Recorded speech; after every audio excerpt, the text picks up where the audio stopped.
start recording. All right. So anyway, let me just really quickly kind of review. All right. In terms of going online, we're going to be online until at least the week of the 11th. I'll record the Zoom class meetings. You'll sign in, every Monday at 10:30 using the chat function. That's how I'll take roll, so I don't have to sit there and call roll. As far as cleared or not cleared, I can't let you into class once we get back on campus unless you're cleared. Okay, so you need to look into that. If you have questions about that status, one of the first places to go is a wellness center. Get a hold of them on campus, either call them or shoot them an email and just say, okay, what are my options here? They can help you. They're a good first place to go. If you haven't been vaccinated yet and you think, okay, I guess I'm going to do that. Remember that you take a vaccine, you get an injection, then you got to wait a couple weeks, however long it is. Then you got to get another one. With me, I think it was a month. Okay, I'm trying to remember. I think I got my first shot in mid-April and the second one in mid-May. That was Moderna. I think they're still using Moderna. But anyway, the other thing I'll tell you about at least Moderna, the likelihood is that the first shot will not bother you. It might, but it probably won't. The second shot's liable to hit you in the back of the head about 10 hours after you get it. That's what it did with me. I almost never get sick. And I was fine. I got my shot at about 10 in the morning.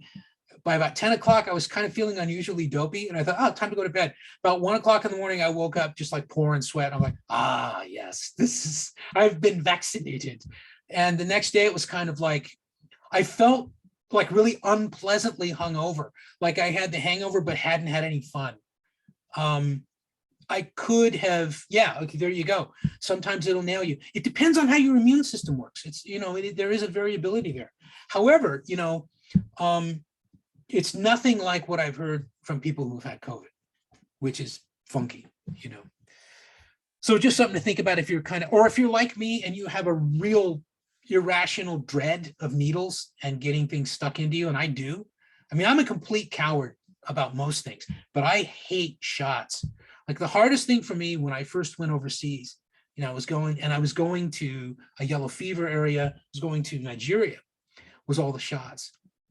Because it was like, do I have to? Do I really? I actually thought I ain't going. And then I was like, no, Bill, come on. You got to get some shots. They're going to give me these really funky shots with really long needles that look like they should be used on a big animal. And they're putting them in your little tiny arm. It was no fun. But there is that. It wasn't nearly as bad as I thought. And the people over there are very good at giving you shots that you don't feel. So Pfizer, both doses made you sick. Yeah. It's a vaccine. It's what they do. It's not pleasant. And of course, with the vaccine, you can still contract and carry COVID. It's just that the likelihood is it won't be very serious. You probably won't be hospitalized. You won't develop any serious pulmonary problems or anything like that. That's a big thing, COVID and pneumonia together could kill you. That's not a good thing. So anyway, I don't want to appear to have an opinion one way or the other. I kind of don't. I'm more interested in public health than I am in my inconveniences. I'll just say that. All right. Any questions so far? Okay. Assignment deadlines. I really want you to remember this. It might not be a bad idea to write it down and say, Bill said this. Okay. The one thing that I will say that is really, really important about this class is that you not lose any sleep over it, okay? I don't like the idea that assignment deadlines and reading assignments and things, exams or whatever, give people such anxiety that they're terrified or they're just really unhappy. This isn't that kind of class. It shouldn't be. I understand that, almost all of this content is going to be new to pretty much all of you. I already know that. It's okay. It's an introductory class. Not knowing something isn't being stupid. Not knowing something is not knowing something. And we all have vast areas of ignorance, okay? So I really want you to be comfortable with the idea that, I'm not expected to know any of this stuff, okay? He already knows that. You know why? It's his responsibility to help me understand this stuff. I don't have to do this by myself. It's not like I'm just telling you, go read this book and then you'll be smart. Books don't make you smart, okay? They don't. This class won't make you smart. What it will do is challenge you intellectually. So you'll be able to find out, well, what's my capacity to make sense of the rest of the world? If you're an American, it's probably limited. I mean, we're just not really, multinational people. We're not. We're very parochial in terms of, being very localized and, the interests of our state or the interests of the country. And most Americans, most of the time, don't look at the rest of the world. I just noticed looking at the screen in the background, BBC's running. That's because American news is terrible for what I need, which is just pretty much unadorned information. Okay. I'm trying to keep this class as much as possible as pretty much unadorned information. What you won't get from me, okay, what you will not get from me is my opinion, because my opinion does not matter to you and my opinion cannot teach you anything, okay? So the deal is, I then don't need your opinion, okay? Education's not about opinions. Education's about understanding, okay? And we have a lot of opinions about things we don't understand. That's okay, but that's not education. So if I were to sit here and tell you, there's one truth, I have it, write this down. I'm not teaching you. I'm conditioning you badly, okay? So I'm not gonna do that, which means there's not always gonna be a simple, easy answer to things. Allow yourself to deal with that frustration rather than have it create anxiety for you. Just figure, all right, there's not an easy answer to this. Okay, I guess I need to think about it. Yep, that's education. Okay, does that make sense? Like anybody else, I have opinions on things. I have my own views, and I would argue that they're more than opinion most of the time, that they're actually informed points of view.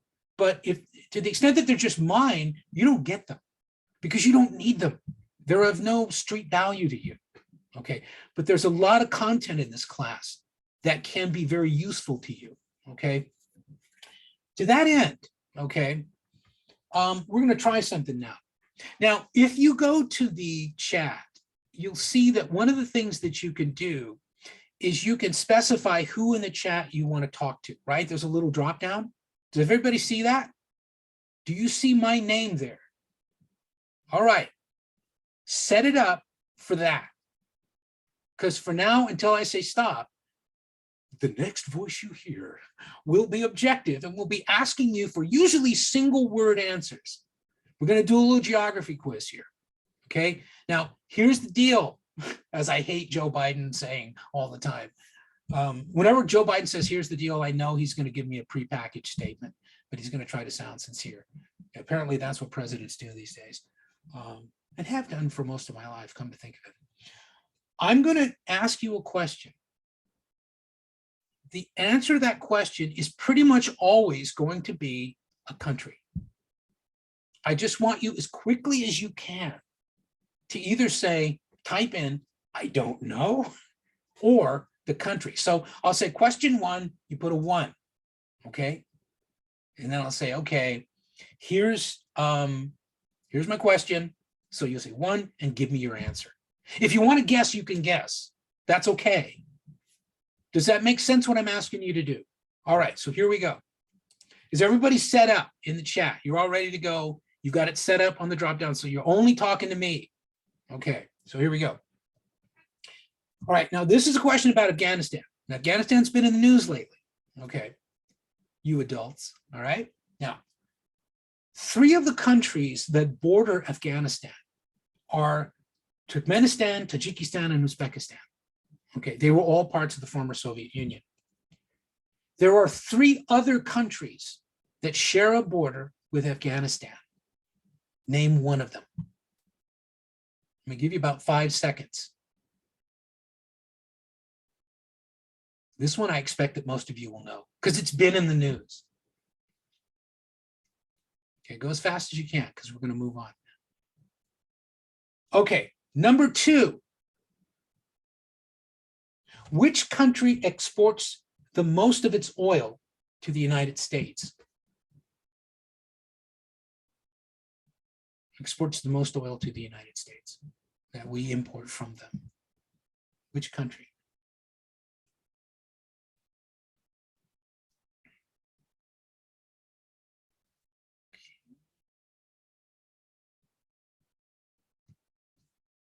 Well, you're thinking about that. See why we're moving fast. Then you can't Google everything as easily. You smart device creatures, you. All right. Which country shares an island with Haiti? Haiti's been in the news lately. There's a country that shares an island with it. This one, again, I would think you would know. And clearly some of you do. This is interesting because I can see it's like watching a survey. I can see the answers popping up and it's like, aha, that's right, 10 points and a bonus, still your turn. Okay. This is number 4. Which African country has the largest population? African country with the largest population.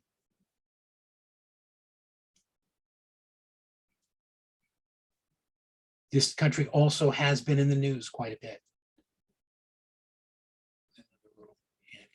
Oh, I messed you up though, because somebody dropped a country and that's also been in the news a lot lately. I apologize. Although you're not far off. All right, number 5. Which country has the largest economy in Latin America? The largest economy. You know what? I'm gonna make that simpler. Which country has the largest economy in South America?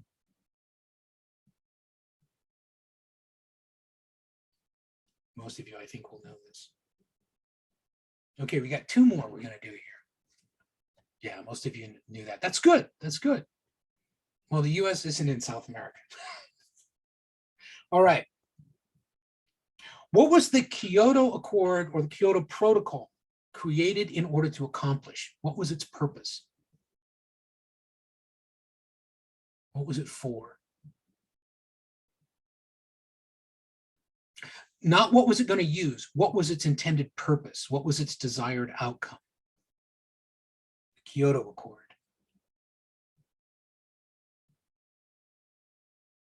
Okay. And number 7. On which continent is the country Mauritania located? Which continent? Are you able to spell that by chance?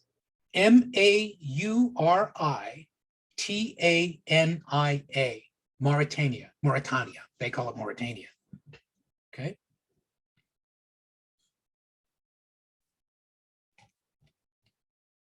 Okay, I'll wait till everybody's done. As soon as the responses stop rolling in, then we'll go through and we'll do the answers.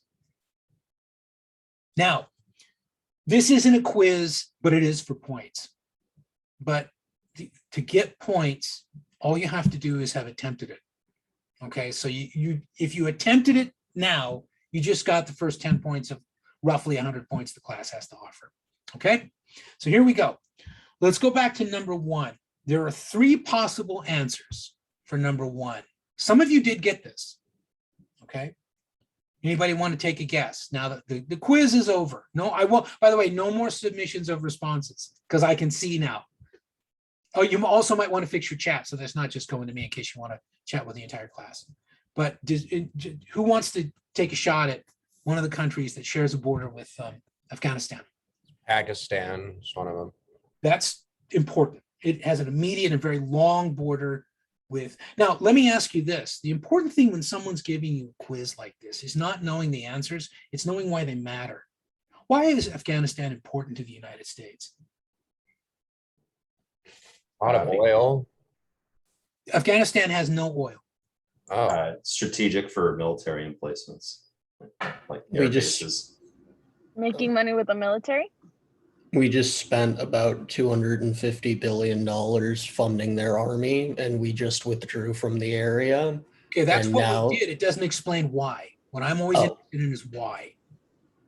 Why were we there It's for close to China. It's close to China. Okay. Close to China? It's also, a lot of you missed this, it shares a border with Iran. Okay, Iran is geostrategically vital right now. Okay, so it's where it is rather than what it is that makes Afghanistan important to the United States. Okay, and this is an example of how countries think geostrategically instead of thinking in terms of humanitarian aid or anything else. We didn't help Afghanistan to the degree that we claim we helped them because we love the Afghan people. We, by the way, also did not invade them because of the Taliban. We did not.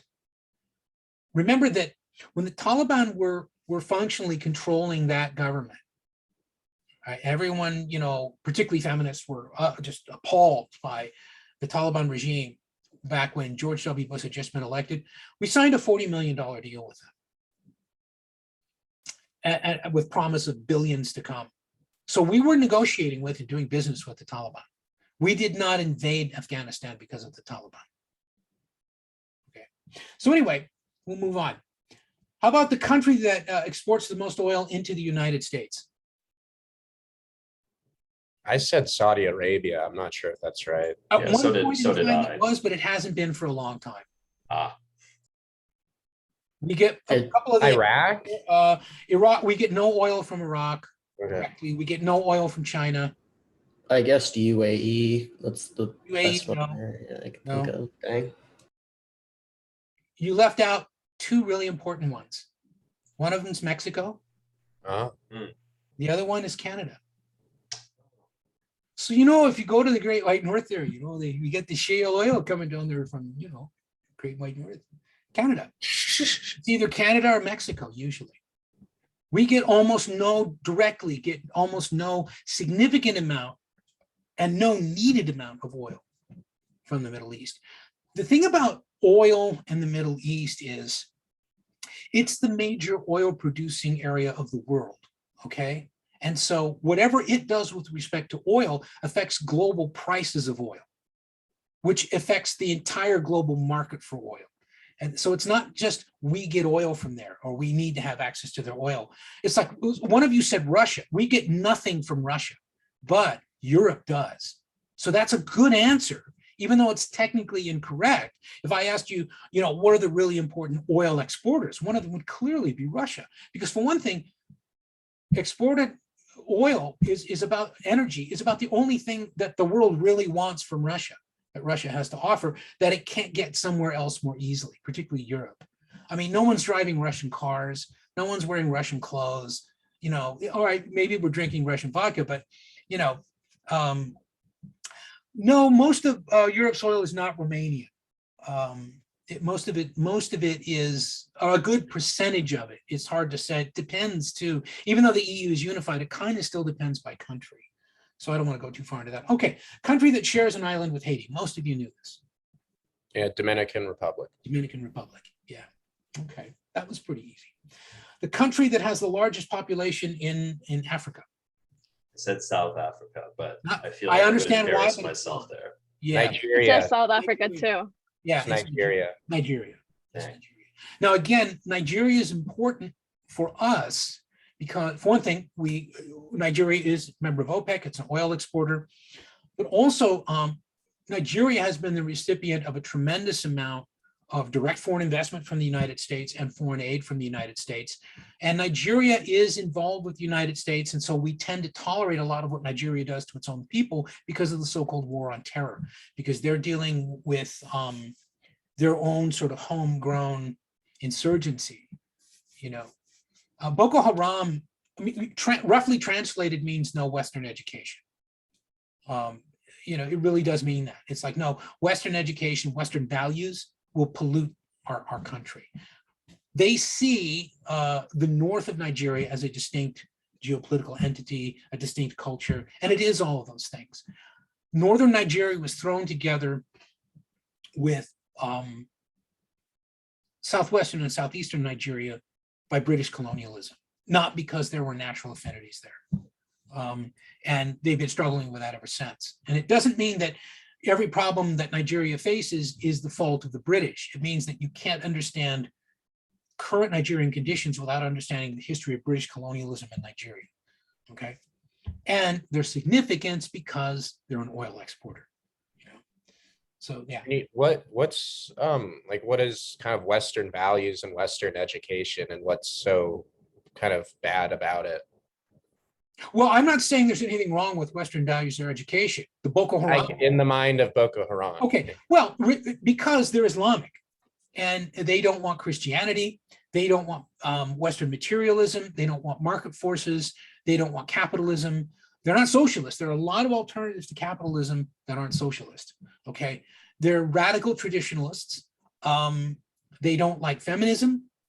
They don't like tolerance. They want their own world and they want to live in it the same way that they determine they're going to live in it. They don't need English. They don't, I mean, you can look at it from their point of view and see why there's such hostility to the West, because those parts of Nigerian politics that have been most associated with affiliation with the West have not been very kind to the North. So they have a lot of animosity. I'm not justifying anything. Again, my job is not to take a position. My job is to try and explain. But yeah, it's a perfectly legitimate question. You could ask yourself the same thing of Islamic State or any of the other so-called, Middle East or Islamic terrorist organizations. What's their gripe against the West? They've got profound gripes against the West. They've got specific gripes against Israel and the United States. Now, is that fair? I don't care. I just don't care. I just want to make sure that I understand why the question you asked is of central importance.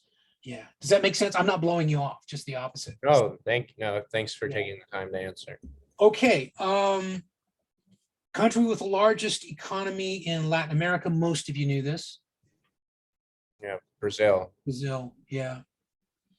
And yet Brazil's really struggling. And, Bolsonaro was kind of made a fool of when he went to the UN because he wasn't vaccinated, so they wouldn't let him eat in restaurants or anything. And, he's had all these goofy ideas and he has to deal with it. What was the Kyoto Accord or Kyoto Protocol created to accomplish? It was climate related.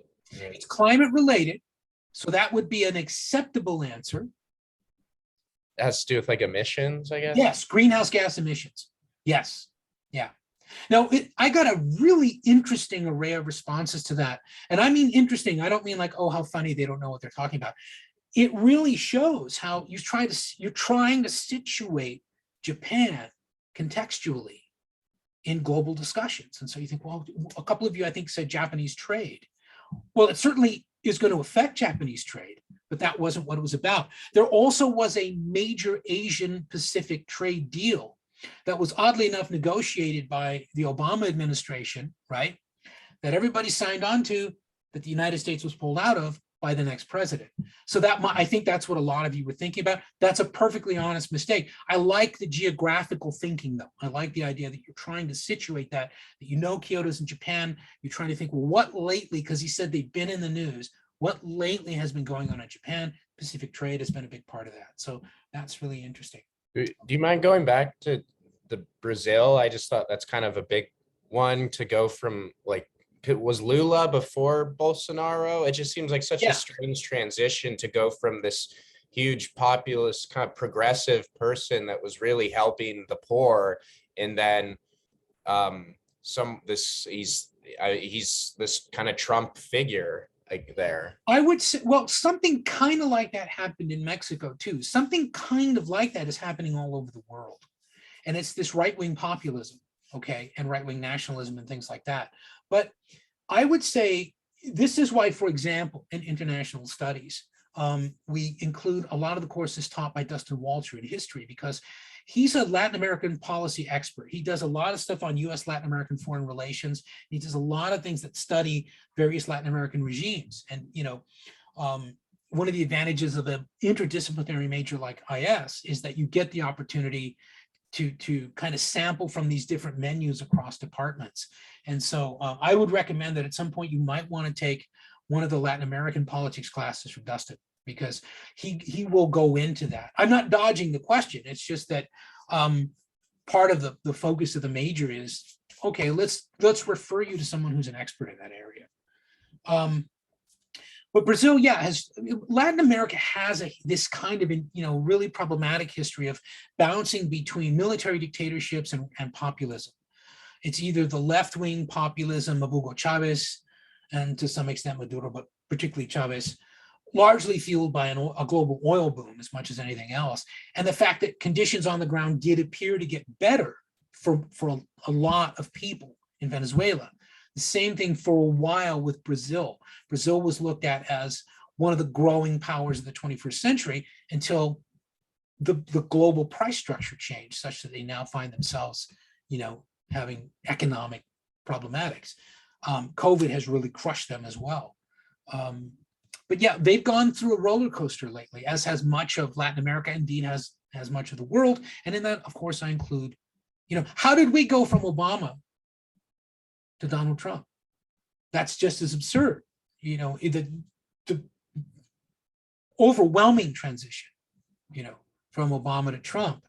And I can see us kind of tottering back to Joe Biden a little bit, but, we're going through that same wave of the uprising of the disaffected, much of which is on the right. And there, we can talk more about it, but there are plenty of ways to understand those grievances, even if you don't agree with them. And Brazil has the same kinds of circumstances. Venezuela has the same kinds of circumstances. It's a fascinating history, but it is very frustrating. Okay, the last one, Mauritania. Where's Mauritania? Africa, it's Yep. right under Western Sahara. But, most of you didn't know that Mauritania actually has been in the news lately, but it's been marginalized, even though what's going on there is important. A couple of you said Ethiopia. That was a great guess, because Ethiopia has been in the news. Well, I'm sorry, I'm getting back to the most populous country. A lot of you said Ethiopia. I think 3 of you said Ethiopia. Ethiopia should be front and center in the news, because there is an ongoing, what might very well be ethnic cleansing going on in Ethiopia right now. And it's complicated further by the intervention of neighboring Eritrea, because Ethiopia and Eritrea were at war, violent war, for 30 years before Eritrea became independent of Ethiopia. They have, in the ensuing several decades, they have continued to clash. Now they almost appear to be working on the same side, to the extent that Eritrean soldiers were captured on video wearing Ethiopian military uniforms to hide the fact that they were Eritrean and things like that. So there's something going on in Ethiopia that we could look back on as one of the 21st century's really horrific, perhaps genocides. We don't know how bad it's going to be, and we can't get a lot of news coverage there, but this stuff matters. It's just that we don't often pay attention to it. I mean, what is ethnic cleansing, and why? Why do that? Well, because you believe very firmly that there is an ethnic group that is intrinsically and naturally hostile to you and must be eliminated. And ethnic cleansing is not the same as genocide. Ethnic cleansing means you move people out of a territory that they had inhabited, so that they are not there. That territory is cleansed of that ethnicity. The reservation policy of the United States in the 19th century was an example of ethnic cleansing. So that white America had that territory cleansed of the indigenous populations, so they could then go and inhabit that land. So I interrupted somebody, I'm sorry. I don't know, I was just gonna ask, isn't then by definition, the Armenian genocide is still very much a genocide, but then isn't it also an exercise in ethnic cleansing, because they were, Well, they can be both. Certainly, Yeah, they the certainly most could be both. extreme The form of Holocaust, ethnic right. cleansing would be genocide. right, It's not enough to relocate them, you exterminate them. Yes, yeah. yes. So they're sort of not interchangeable, but they have, No, they're not interchangeable, but the But they have one similarities, can yeah. be a function of the other. okay, gotcha. But I wanted to make that distinction, though, and that you understood that I was not saying genocide. That means that you literally go in with the express purpose of exterminating a people. Okay. Some people think that's what China's doing with the Uyghur. I don't see it quite that way, even though I'm appalled by what China's doing, just historically. I don't think it's that simple. But that does. How would you describe it? Well, certainly it's I don't know. I don't know if there's a quick and dirty catchphrase to describe what they're doing. But I think it's closer to a kind of ethnic cleansing. In other words, it's kind of like when you look at the Kurds. There's not necessarily a focused effort on exterminating all Kurdish people, but there is an attempt to formalize an institutional domination of those people whether within Turkey or wherever they are. I think that's what's going on in China, you know, because if China wanted to, they could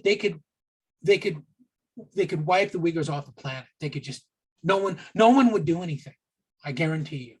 I can practically guarantee you, no one would do anything. It would be like the Rwandan genocide. No one would do anything. At least until it was far too late to stop, you know. So that has happened, you know, where these things have happened. It happened in Sudan. Almost nothing was done, particularly by the powers that could have been decisive in intervening, like the United States.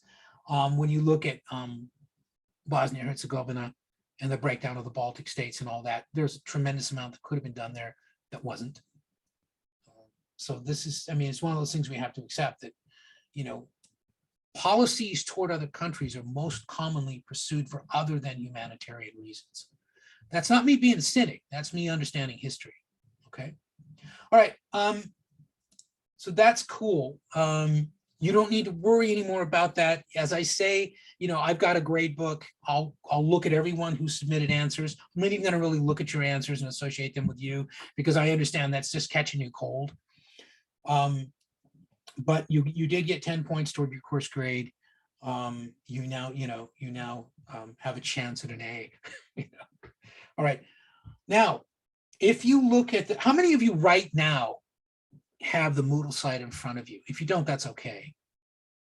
Okay, most of you then, okay, except for those of you not using cameras, I can't tell. One of the things you'll see there is there's a link. If you go in under module 1, about the middle of that, there's a, excuse me, I'm sorry. There's a thing that says the World Factbook. There's a link to that, okay? I would like you to click on that. Now, if you don't have this in front of you right now, I don't know, you're on your phone or whatever, and it doesn't, you know, you can't use it, whatever, for whatever reason, don't worry about it, okay? Because you're gonna have an assignment, but it's sort of homework, okay? So you shouldn't worry about it.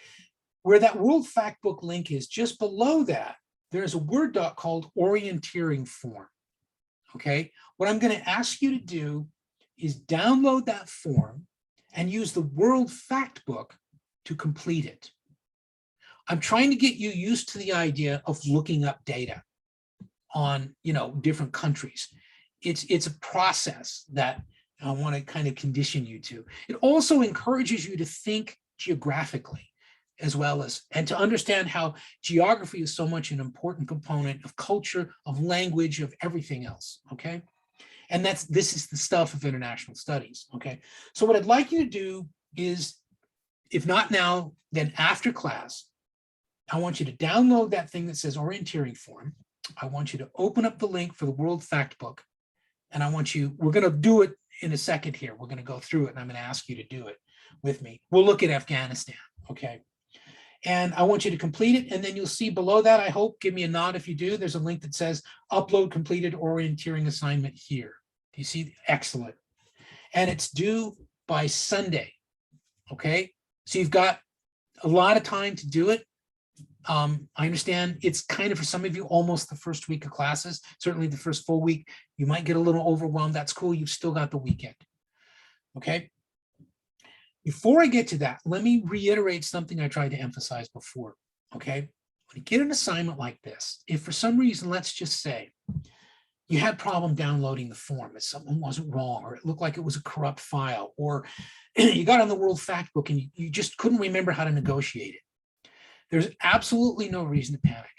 All you need to do is send me an email and say, hey, Bill, you know, you don't even have to apologize. You don't, almost never do you have to apologize to me. I'm almost impossible to offend.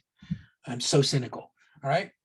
But just say, could you take a minute, excuse me, I'm sorry, I've been talking all morning. Could you take a minute to explain to me, again, fill in the blank. And if I can't do it on email, then we'll get on Zoom and I'll talk you through it. Well, I'll just sit there with you on Zoom while you do it, okay? But there's no reason for these things to create anxiety for you. I just think a lot of us are really struggling with different degrees of anxiety right now. I think it's being cooped up too much. You know, the murder rate has gone up for the first time in years in the United States in the last year. That's definitely related to the fact that our lives have been rocked by COVID and this kind of virtual existence and everything else. I understand that. I don't think you're going to murder anybody, but I don't even want you to lose any sleep. Okay. I want you to learn. And the best way to learn is have a clear head. If it takes you getting a hold of me and me sitting down with you and walking you through something, right? Then yeah, I'm the human training wheels here. That's my job. I get paid to do it. Okay. It's a great gig. I could recommend it, except that I think brick and mortar education is dying, unfortunately. I think what we're doing right now is the future of education. I wish it wasn't. Well, I do too, but you know what? As long as education doesn't die, I'm willing to accept new technology. So again, just to reinforce for you that this isn't like hyperbole. I really don't have a problem meeting with you. Okay. Most weekends I'm home. Often I'm down helping my dad, so it's harder for me to be as responsive. And I'm not going to stop doing that because he's the old man and he's just turned 97. So I kind of owe it to him. But all through the week, I'm available, my kids are grown and gone. It's just me. I got all kinds of time. It's really great. House is quiet. I got a few things that I like to do, any of which I can stop at any time to work with you. So really, it's not a big deal. It's not a big sacrifice for me or anything. It's my job and I like my job. Okay. So what I'd like those of you who have it in front of you to do is click on that World Factbook link. And let's just make sure that that works okay, that you get there. Give me a thumbs up when you're there. Excellent. Thank you, Eden. All right. If you scroll down, well, you don't even have to do that. Right at the top, now bear with me because I just discovered this morning they've completely redesigned this thing. Okay, so things are not where they used to be. So you'll see there are 4 things. It says countries, maps, references, and about. Maps are cool, but I want you to look at countries and click on countries. It should give you a list. It says explore all countries, and below that, there's a list of countries. Are you with me? Can I get a witness? Okay. You'll notice that right at the top of the list is Afghanistan. Okay, click on Afghanistan. But you'll see there's a filter there where you can go to any country you want. Okay. First thing it does is it tells you where in the world it is. A lot of people still are convinced that Afghanistan is in the Middle East. It's not. The regional and geographical and geopolitical differences between the Middle East and South Asia are significant. Okay. So it's South Asia. It is not an Arab country. Okay. Not everybody who's a Muslim is Arab. What is the largest, most populous Muslim country in the world? It's like Malaysia, right? Is it? Yeah, Indonesia. Indonesia. Indonesia. Okay. Last time I checked, they're not Arabs. So, Islam and Arabs don't necessarily go together. Okay. Even though geographically and historically, I understand the connection. Now, what you notice, if you go down there, scroll down a little bit, you see their country flag, the country map, which again is where you could have answered that question about the borders, right? There's a locator map, which shows you where in South Asia and where in the world it is. All those things are valuable. But then it says download country documents, one of which is a 1-page summary. Now you can look at that without downloading it if you click on the phrase 1-page summary. Could you do that? And then let me know that you're there. And it's right at the top in green, it says Afghanistan, okay? That right there, that 1-page summary will pretty much be your go-to to deal with the assignment that I've just given you. Does that make sense? So, How do we get to the 1-page summary again? Okay, let me walk back there with you. Are you to the point where you've got where it says explore all countries and you've clicked on Afghanistan? Yes. Okay, Yes. Scroll down. Okay, it says photos of Afghanistan. Keep scrolling. Do you see country flag? I do. Okay, below that, there's a thing that says download country documents, and then it says 1-page summary and travel facts. Do you see that? Okay. Click on the words, not the document thing, but click on the words 1-page summary. Okay, I got it. Thank Yeah, you. but see, this is the thing. It's really easy. This is a new interface for me. I had to go in and figure this out. But it's pretty cool. It's actually aesthetically easier to deal with. Okay, but it shows you all kinds of things on essentially 1 page. Okay. Now, if you want to, you can download it from here. It gives you I think it's a PDF, right? You can the assignment will tell you, you know, what you need, but pretty much everything that you need is here for that assignment. I've helped people do research for published articles and books where I've fact checked them only with this, okay, for published work. I say that only because there are plenty of PhDs out there who get this stuff wrong because they don't use this. You know, usually there's someone who doesn't normally do international work and they're like, well, I don't know. And so they'll make the mistake of Googling something instead of using this, okay? This is sort of one-stop shopping. The World Factbook is incredibly data rich, but I've also I wrote an article about Eritrea, you know, looking at it 25 years after independence. And I needed a lot of basic information. This was one of the go-to spots for me. And that was going to be a published article, except that there was all kinds of resistance from other Eritreans who didn't think I was being nice to them. And so they refused to publish it. And that was one of the last times I tried to get published. Thank you very much. All right. Because I don't fight those wars. I got more important things to do. Is there any kind of bias or things we should be worried about with the fact book? Since I would suggest no. I would suggest there's remarkably little bias, because the thing is, these data are used by people who rely on accurate information.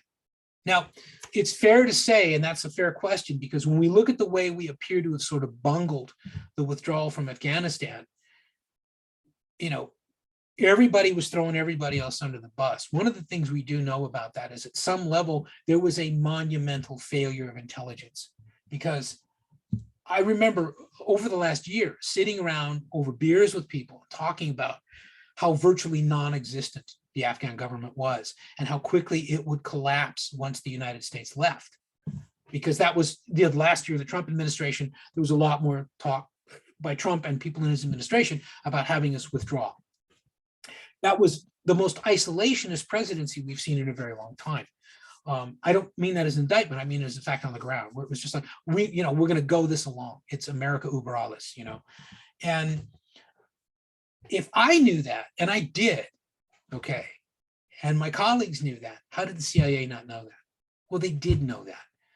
So something wasn't happening. There was not a connection. When people talk about an intelligence failure, it's usually a failure of interpretation and analysis, okay?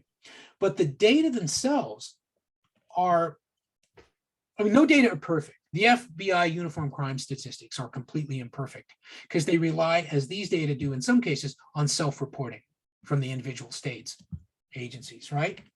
But as far as one place you can go to get uniformly more or less reliable data, this is about as good as you're going to do. And that's why I've chosen it. It's not like, oh, this is all CIA, so it's all propaganda. It's not. This is just work that the CIA does, you know, gathering intelligence. And also it will help when something comes up, if it's a part of the world. I hadn't done any work in Southeast Asia for a while, and something came up with Laos. And I hadn't looked into that since I was an undergraduate, had I looked at Southeast Asia. And then it was only in the context of US involvement in Vietnam. First place I went was here. All of a sudden, man, I was up to speed. And things that I was seeing made a different kind of sense to me. So this is invaluable for you.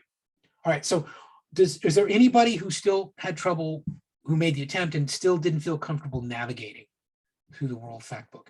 It's pretty straightforward once you get into it. You want to get to that one-page summary. And once you get there, you should be able to complete the assignment, okay? So let's go back to the Moodle site, because I'm just about ready to let you go. Actually, I haven't done too bad, have I? I have a super quick question. When it comes to answering and like the questions for the assignment, do you just want us to take the first answer? Or do you want us to put like, it's showing all the borders? Do you want us to put all the borders, or you just want us to take the first one? I want the most complete answer you can give me. Okay. In other And words, do you want them like in a sentence or like No. pointed out? no, I want, no. Just like, okay, I get what you're I mean, trying in other to words, say. you can respond in a phrase. So sometimes you can respond in a number. Like if I ask Alright. you, I will, one of the things I'll ask you, for example, is population. Okay. So you can just Just say a number. population, boom, give me the, Okay. And I already know that your source is the CIA fact book. Okay. All right, thank you.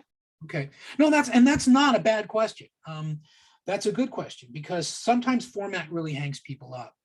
I'm less interested in format than I am in my ability to understand what you're telling me. So you do it in a way that you think most clearly responds to what I'm asking you. Okay. And part of this is an exercise in kind of looking at an assignment and figuring out, okay, how do I best present this information so that it makes sense to Bill or anybody else? Okay. And so that's what I want you to do. Sorry, who did I interrupt?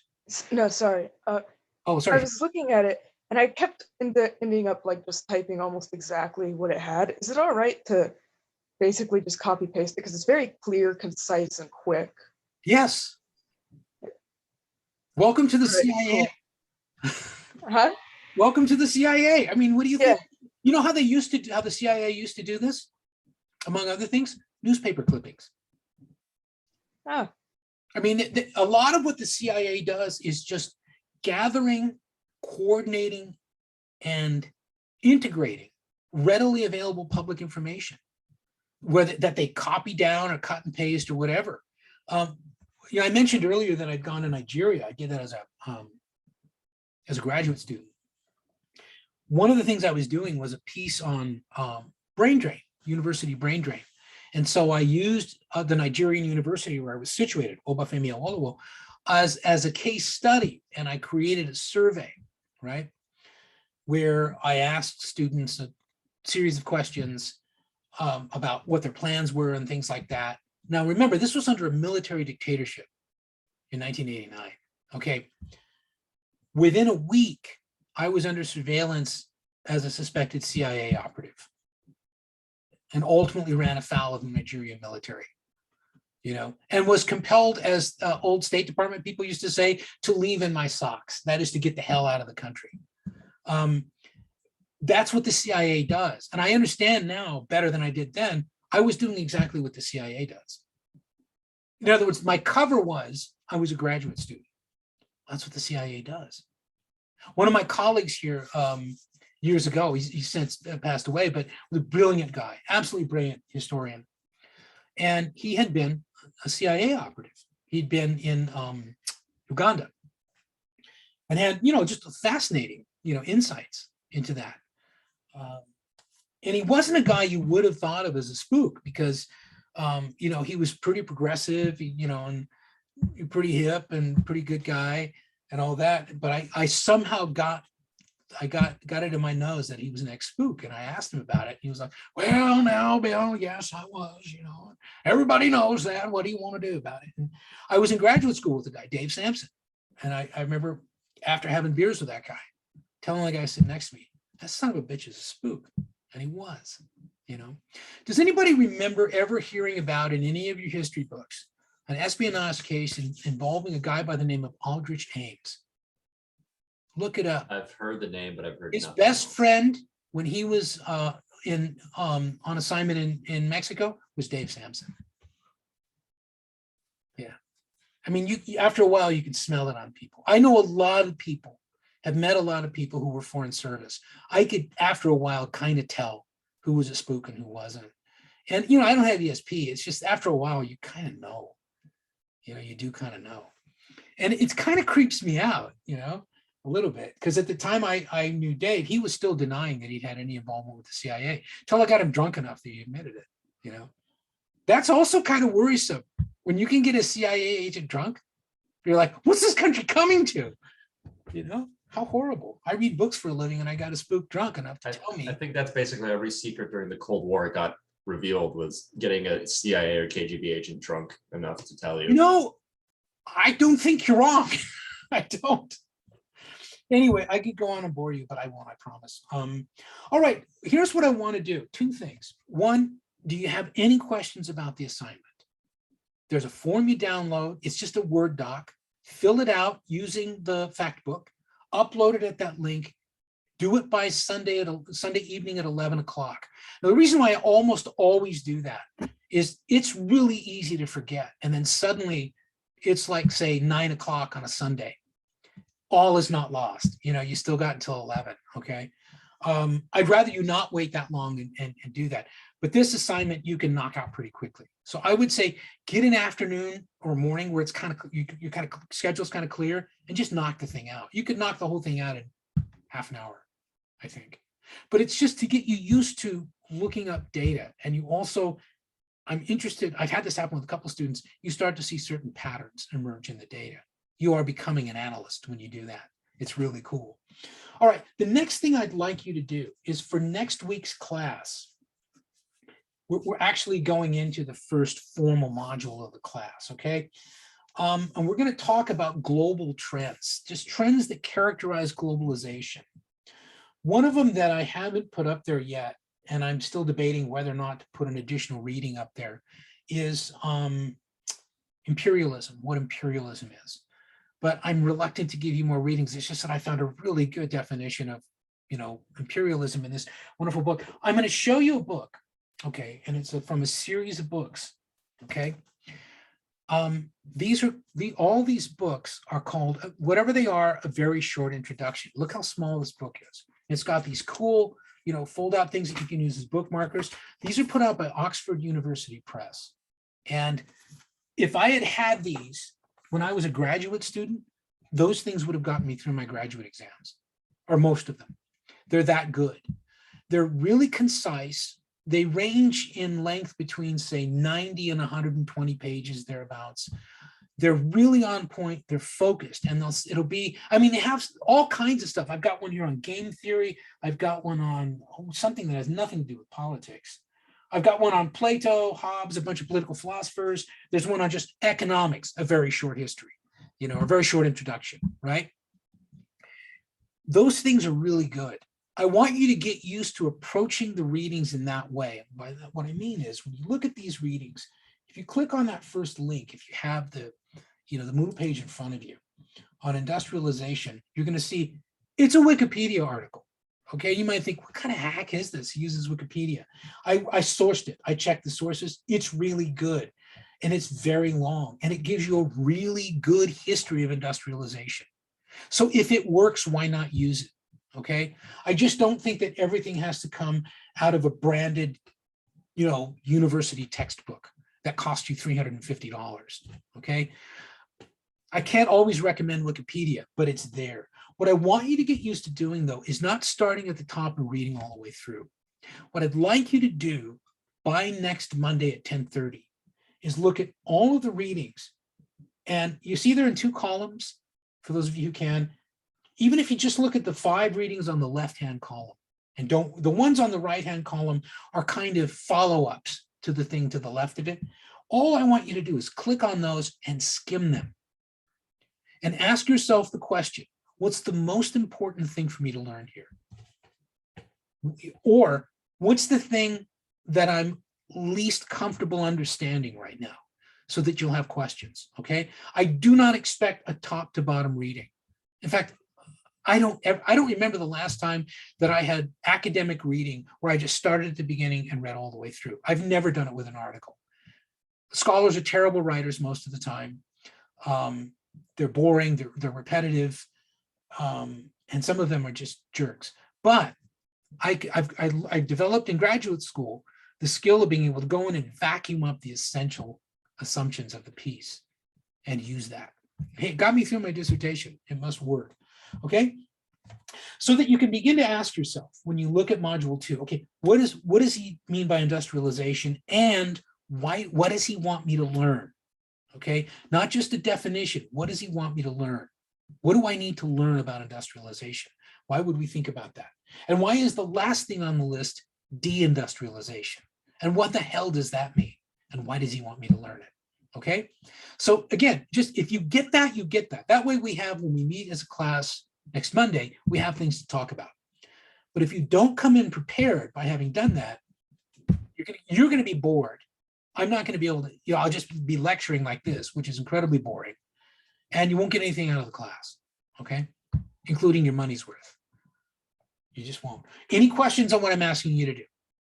You've got the kind of orienteering assignment, and then just give me a flyover look at the assigned readings for next module, keeping in mind that that is 2 weeks worth of reading. Okay, so if you only get through the first 2 or 3, but you're comfortable with them, then you're good to go. There's nothing to worry about. Okay. All right. Any other questions before I let you go? We've done pretty good. Class is supposed to go till 12:20. It's only 11:45. But I'm not trying to rush you out of here either. All right. Now, I will, starting at noon, be in my office. Okay. If you need for any reason to meet with me, either today or any Monday after we're done with class, that is where you will find me. There's a Zoom link to my office hours. I didn't post it, but it's readily available. If you email me, I can give it to you. You can also find me through Navigate, for those of you who might be using Navigate. I don't think most of you are, but if you are, then I'm available. All right. Anything else? All right. Well, welcome to the class. Let's see if we can get some fun out of this thing. And let's get not too discouraged by the fact that we're still online. Let's kind of try and keep it light. All right. And I'll see you next week. Thanks, Professor. Take care. Okay. You. Thank you. Sushi, I have a question.